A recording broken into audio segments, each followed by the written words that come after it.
Tonight was night 2 of John Cena and Cody Rhodes going face to face under the same roof, so to speak, here tonight in Glasgow, Scotland.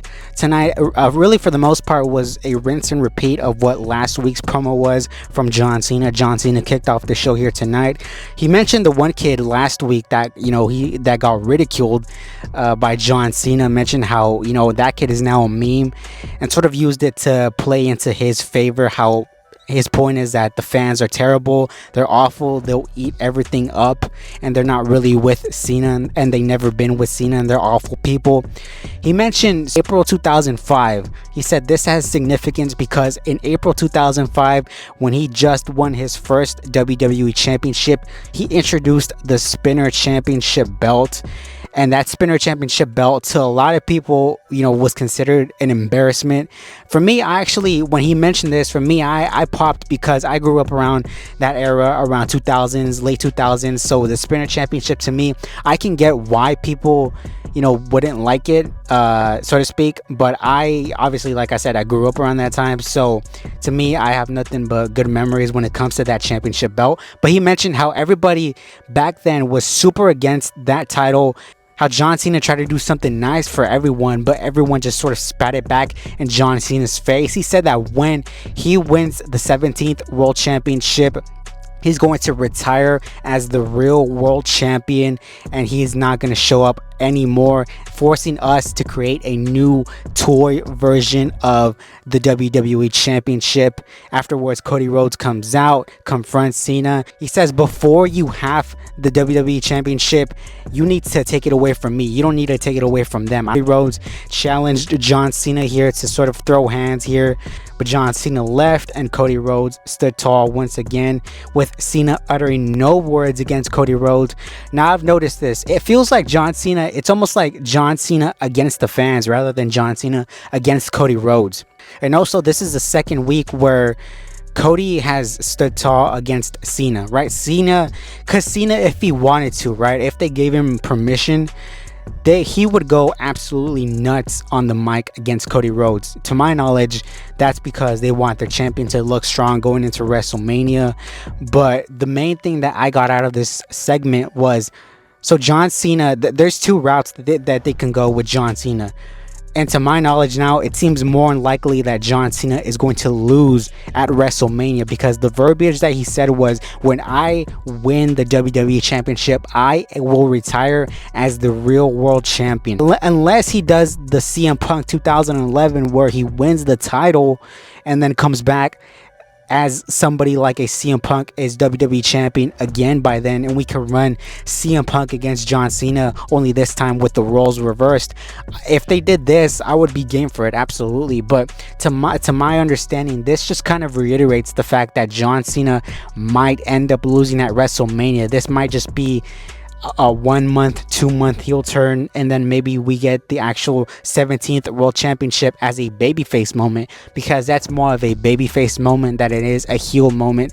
So now for me, the chances of John Cena winning, I mean, he could still win, right? It's not impossible, but the chances of him winning, for me at least, have kind of drastically gone down before, right? One thing I do want John Cena to mention, at least next week, because next week they have a confrontation as well, is why he aligned with The Rock. Because so far it's been, why 17 is important to him, why he's not, being positioned alongside the fans, why he's against the fans. So I want next week, in that final face-to-face with John Cena and Cody Rhodes, for John Cena to address why he aligned with The Rock. But another major thing we got on the show was Rhea Ripley, Io Sky, and Bianca Belair. So Adam Pearce comes out there and tries to walk us through sort of everything that has gone on with these three women within the last couple of weeks.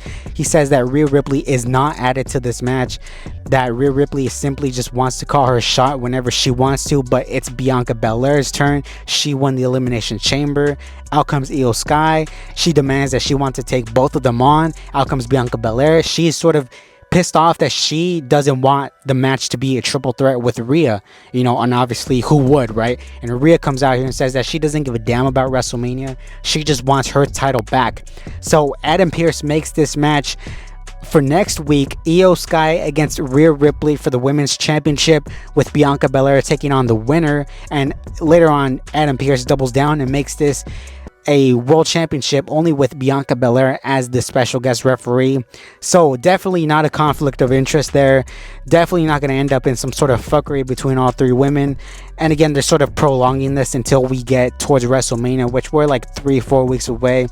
So we're probably going to get that announcement, late announcement. The main event here tonight was Penta against Braun Breaker, with all night long Dominic Mysterio trying to egg Penta on as to joining him for the Judgment Day. And eventually, obviously, Dominic and Carlito, they come out here to sort of try to aid Penta to make him win the championship, but to also convince him to join the Judgment Day. But eventually, you know, they get involved with this match. They take out Braun Breaker. They cost Penta the match. They asked Penta, Dominic asked Penta, he gives him the steel chair to sort of hit Braun Breaker. Penta, you know, reluctantly, he's trying to think about this, but then hands the chair over to Dominic, kicks him in the face with it, goes at Judgment Day, but eventually Judgment Day stand tall. Finn Balor and Dominic Mysterio stand tall. So this kind of reiterates my what I thought last week, was that we're gonna get some sort of four-way between all these men.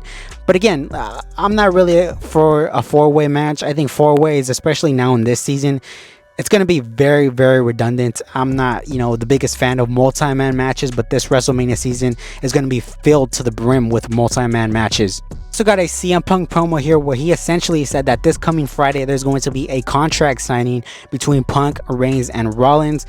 The crowd obviously booed this because they wanted to see all three of these guys here. Punk mentioned the fact that, you know, obviously he wants them here too as well, but their schedules, everything just doesn't align for Rollins and Punk and Reigns. He mentioned what he wanted he might not get, but he said he might still get that. Obviously this has to do a lot with the favor Heyman still owes Punk. Is that going to come into play? But what I think that this contract signing is going to lead to is this becoming the official main event for night one in WrestleMania. Now, does the Heyman favor tie into this? It's possible. It's possible that the Heyman favor is something completely different. But I feel like for me, if the Heyman favor is Paul uses his sort of stroke that he has to make this match the night one main event, I feel like that's kind of just like, that's a weak ass favor, right? You've been teasing this favor since November, and if that's the favor, for me, that's a little weak. I'm not gonna lie, that's a little weak. And CM Punk and Reigns and Rollins needs something, because so far I'm not really as hyped as I should be. Also had Jey Uso. His mystery tag team partner here tonight was Jimmy Uso against Grayson Waller and Austin Theory. But really what I want to talk about was the post-match stuff, because Gunther came out, attacked Jimmy Uso. Jey Uso eventually got Gunther in the position for a spear.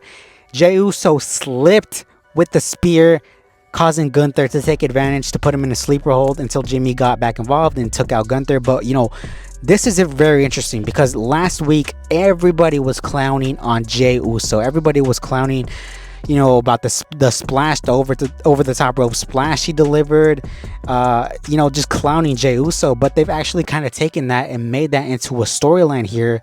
And you know, it's better than nothing, right? Last week this match had no heat, and now, you know, Jimmy Uso gave Jey Uso a pep talk saying that, you know, I need the right hand man Jey Uso, because this Jey Uso isn't going to be Gunther at WrestleMania. Next week we have Jimmy Uso against Gunther. Now what I need Gunther to do here next week is absolutely annihilate Jimmy Uso. Annihilate him to the point where Jey Uso has to reignite that fire, right? Where we get to see right hand man Jey Uso once again, right? We don't need more of yeet going into WrestleMania season. We need a pissed off Jey Uso to add some sort of fire to this story. Let me know what you guys think down below. Let me know your thoughts about Raw here tonight. Let me know your reactions to everything, and until next time, I will see y'all later.